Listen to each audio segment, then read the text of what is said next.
제7품 산 사람과 죽은 사람 모두에게 이익됨. 그때 지장보살 마하사리 부처님께 말씀드렸다. 세존이시여, 제가 이 연부제 중생을 살펴보니 행동하고 생각하는 것이 제 아닌 것이 없습니다. 훌륭한 이를 만나 착한 마음을 내더라도 처음에 내 마음을 지키기 어렵고 악한 인연을 만나면 생각에 점점 죄를 더하게 됩니다. 이러한 무리들은 마치 무거운 짐을 지고 진흙길을 걷는 것과 같아서 갈수록 지치고 점점 무거워져 발이 더욱 깊이 빠져드는 것과 같습니다. 다행히 선지식을 만나면 선지식이 그 짐을 덜어주거나 전부를 대신 져주니 이는 선지식에게 큰 힘이 있기 때문입니다. 그리하여 다시 그를 부축하여 힘을 내게 도와주고 인도하여 평지에 이르면 지나온 험한 길을 살피게 하여 두 번 다시 그런 곳을 지나가지 않도록 합니다. 세존이시여, 악을 익힌 중생은 잠깐 사이라도 한량없는 죄를 저지르게 됩니다. 모든 중생들은 이와 같은 습성이 있으므로 임종할 때 가족들이 마땅히 그를 위하여 복을 지어 앞길을 열어주어야 합니다. 이때에는 깃발과 일산을 달거나 등을 밝히거나 존귀한 경전을 읽거나 부처님과 모든 성인의 존상 앞에 공양을 올려야 합니다.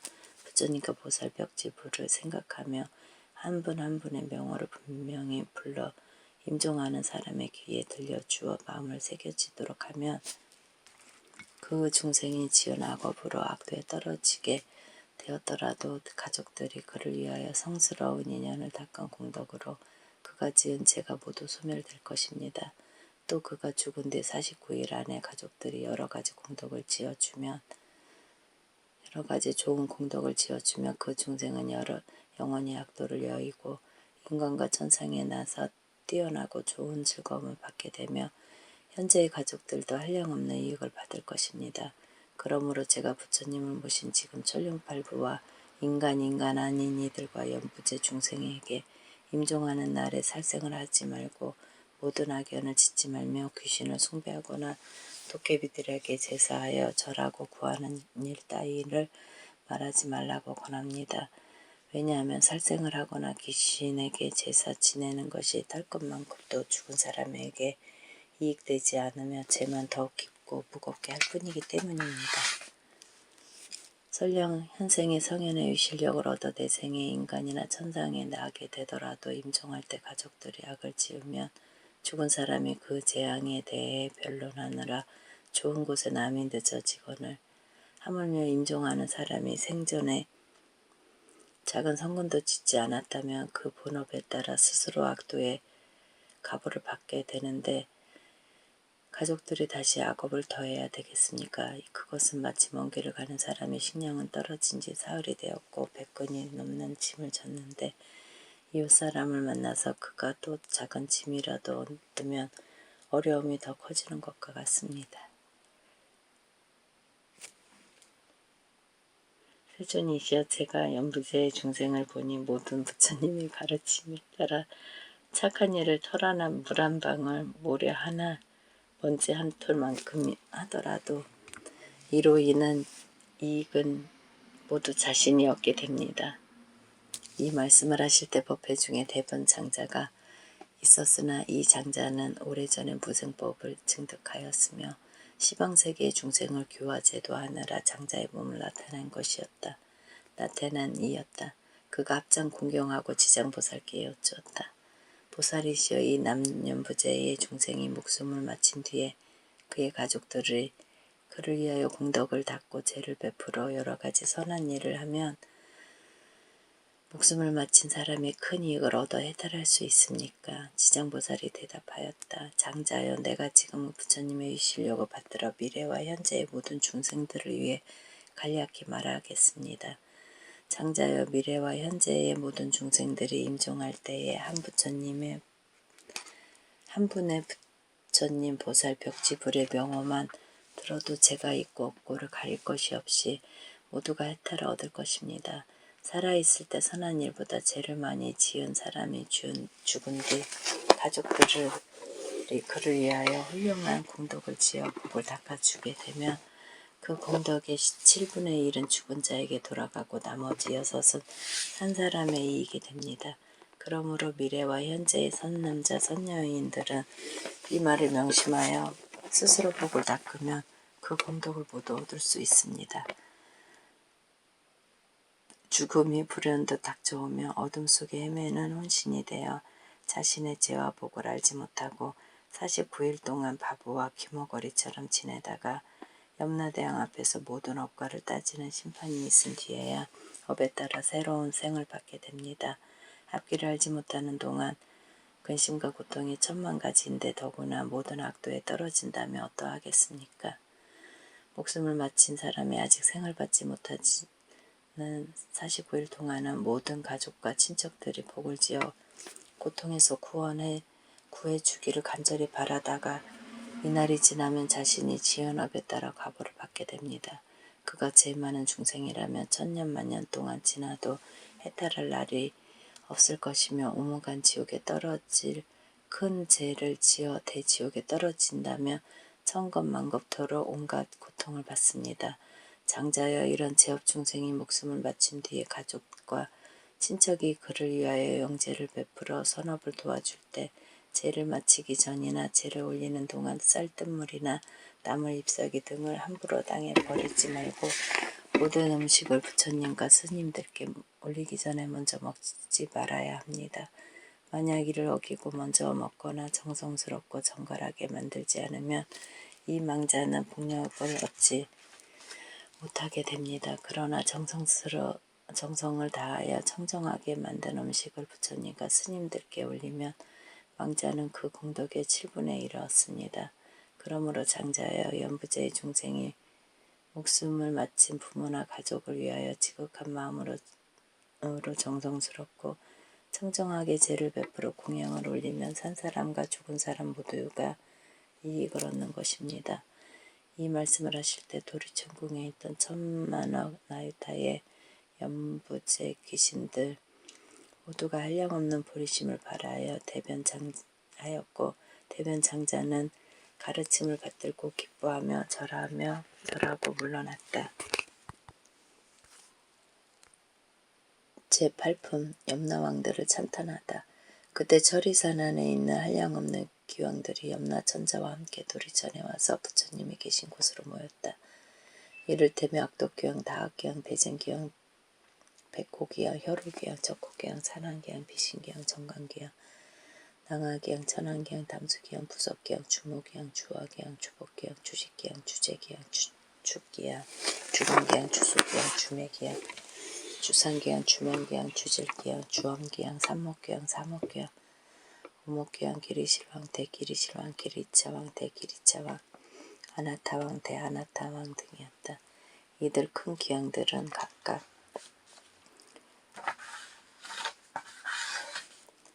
백천의 작은 귀양들을 데리고 모두 연부제에 있으면서 각자 맡은 바와 머무는 곳이 따로 있었다. 이 모든 귀양들은 염라천자와 함께 부처님의 위실력과 지정보살의 힘을 받들어 도리천에 올라와 한쪽에 서 있었다.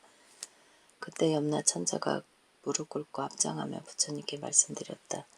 세존이시여 저희들이 지금 부처님의 위실력과 지정보살 마하살의 힘을 받들어 이 도리천의 큰 법회에 오게 된 것은 좋은 이익을 얻을 수 있기 때문입니다. 제가 궁금한 것이 있어 감히 세존께 여쭙나니 세존이시여 저희를 위해 자비로서 말씀하여 주옵소서. 부처님께서 염라천자에게 말씀하셨다. 그대는 무엇이든 물어보라. 내 그대를 위해 말하겠노라.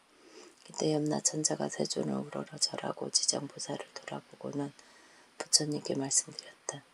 세존이시여 제가 지정보살을 보니 육도 중에 있으면서 백천가지 방편으로 제고 중생을 끊임없이 제도하면서 피로와 괴로움을 마다하지 않습니다. 지정보살에게 이와 같은 불가사의한 신통한 힘이 있음에도 모든 중생은 죄업보에 해서 벗어났다가도 오래 있지 않아 또 악도에 떨어집니다. 세존이시여 지정보살에게 이와 같은 불가사의한 실력이 있음에도 어찌하여 중생들은 옳은 법에 의지하지 않아 영원한 해탈을 얻지 못하는지요. 세존이시여 저를 위하여 말씀하여 주옵소서. 부처님께서 말씀하셨다.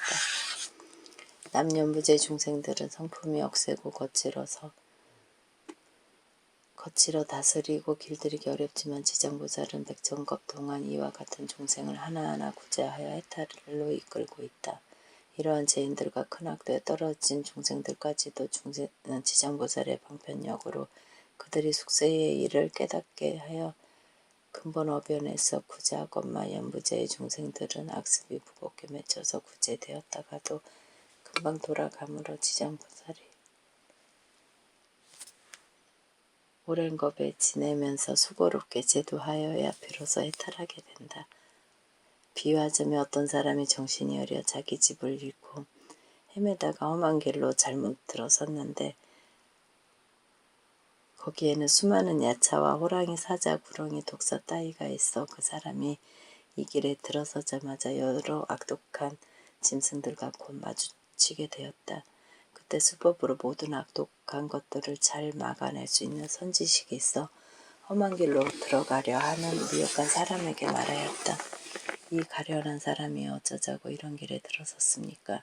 그대가 무슨 기이한 수법이라도 있어서 저 모든 사나운 것들을 물리칠 수 있다는 말입니까? 이 사람은 이 말을 듣고서야 비로소 위험을 깨닫고 물러나서 그 길에서 벗어나고자 하였다. 그때 선지식이 손을 잡고 이끌어 다시 좋은 길로 인도하여 안전하게 해주고는 또 말하였다. 딱한 사람아, 다음부터는 절대로 저 길로 가지 마시오. 저 길로 들어가면 좀처럼 벗어나기 어렵고 목숨도 잃게 됩니다. 이 길을 잃었던 사람은 이에 감동하였다.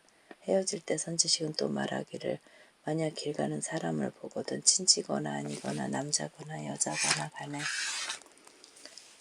저 길에는 여러 가지 사납고 독한 것이 많아서 목숨을 잃는다고 말하여 그들로 하여금 죽음의 길로 들어서지 않게 하라고 하였는 것과 같다.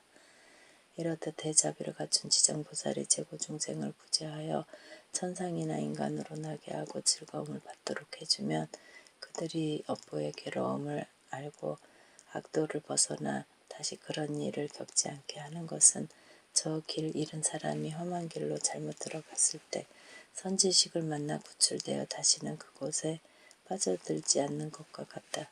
또 다른 사람을 만나면 들어가지 말도록 권하며 스스로 말하기를 이 미혹으로 인하여 도리어 해탈을 얻었으니 다시 들어가지 않으리라고 한다.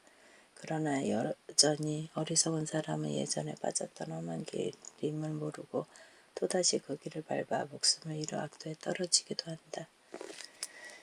이처럼 지장보살은 악도에 떨어진 중생들을 방편의 힘으로 구제하여 인간이나 천상에 나게 하건만 저들이 다시 악도로 들어가는 것은 악업을 무겁게 맺은 탓이니 길이 지옥에 빠져 해탈할 데가 없다.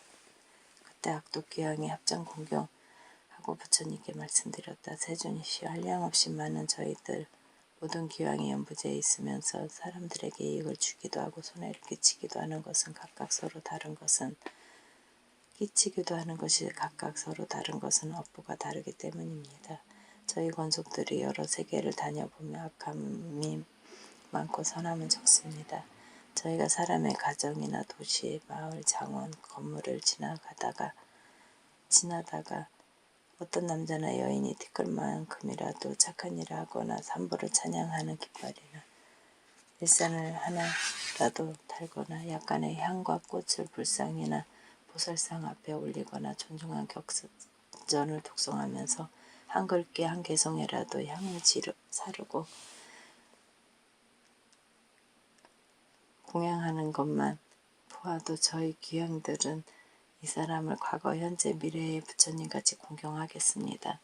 또 큰 힘이 있거나 토지를 맡은 작은 귀향들이 이들을 보호하게 하는 나쁜 일, 행해, 몹쓸병이나 마음에 맞지 않는 일들이 이 사람의 집 근처에서 일어나지 않게 하겠거늘 하물며 그런 것이 그 집 안으로 들어가게 하겠습니까? 부처님께서 귀향을 칭찬하셨다. 훌륭하도다. 그대들과 염라 천자가 그처럼 선남자 선여인을 보호하니 나도 범천한 제석천의 왕에 일러 그대를 지키고 돕게 하겠노라. 이 말씀을 하실 때 법회 중에 있던 주명귀향이 부처님께 말씀드렸다. 세존이시여 저는 본래의 어변으로 연부제 사람의 수명을 맡아 태어나고 죽음을 모두 간증하옵니다. 저의 본원은 중생을 크게 이롭게 하려는 것이지만 중생들은 제 뜻을 알지 못하여 나고 죽음에 편안하지 못합니다. 이 연부제에서 아기가 태어날 때 남자거나 여자거나 집안 사람들이 착한 일을 하면 집안이 더 이롭게 되고 토지신이 한없이 기뻐하여 아기와 산모를 보호하고 편하려 그렇게 하며 가족들도 이롭게 합니다. 아기를 낳은 뒤에는 살생하지 말아야 하지만 중생들은 여러가지 비린 것을 산모에게 먹이고 가족 친척들이 모여 술을 마시고 고기를 먹으며 노래를 부르고 풍악을 울리며 즐긴다며 산모와 아기가 편안함과 즐거움을 얻지 못하게 됩니다. 왜냐하면 해산할 때면 수없이 많은 악귀와 도깨비들이 비린내 나는 피를 먹으려 하기 때문입니다. 그러므로 제가 미리 집안의 토지신들이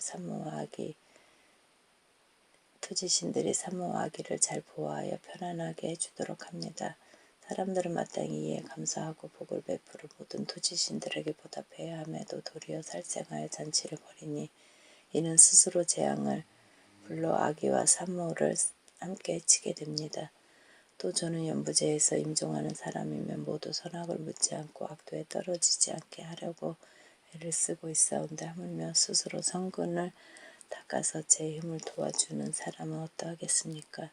이 연부제에서의 선행을 한 사람들도 임종할 때에는 역시 100천이나 되는 악도의 귀신들이 부모나 가족의 형상으로 둔갑하여 나타나 망인을 이끌어 악도에 빠지게 하거나 하물며 본래부터 악업을 지어온 자는 어찌 되겠습니까? 세존이시여 이와 같이 연부제의 남자나 여인이 임종할 때에는 정신이 아늑해져서 선악을 분간하지 못하고 눈과 귀로 볼 수도 들을 수도 없습니다. 이때 망인의 가족들이 큰 공양을 베풀고 존중한 경을 부처님과 보살의 명호를 연불하면 큰 공양을 베풀고 존중한 경을 읽으며 부처님과 보살의 명호를 연불하면 이러한 좋은 인연으로 망인이 모든 악도에서 벗어나게 하고 모든 마귀와 귀신을 흩어지고 물러가게 합니다. 세존이시여 제가 살펴보아 어떤 중생이든 임종할 때 한 부처님의 명호나 한 보살의 명호 대승경전에 한 구절이나 한 개송이라도 듣는다면 이러한 사람들은 온무간 지옥에 떨어질 살생죄를 제외한 작은 악업으로 악도에 떨어질 자는 모두 해탈을 얻게 하겠습니다. 부처님께서 주명귀향에게 말씀하셨다. 그대가 대자비로 큰 혼을 세워 남과 죽음을 맞는 모든 중생을 보호하니 미래세의 남녀 중생이 나고 죽을 때 그대는 이 서원에서 물러서지 말고 모두를 해탈시켜 길이 안락을 얻도록 하라.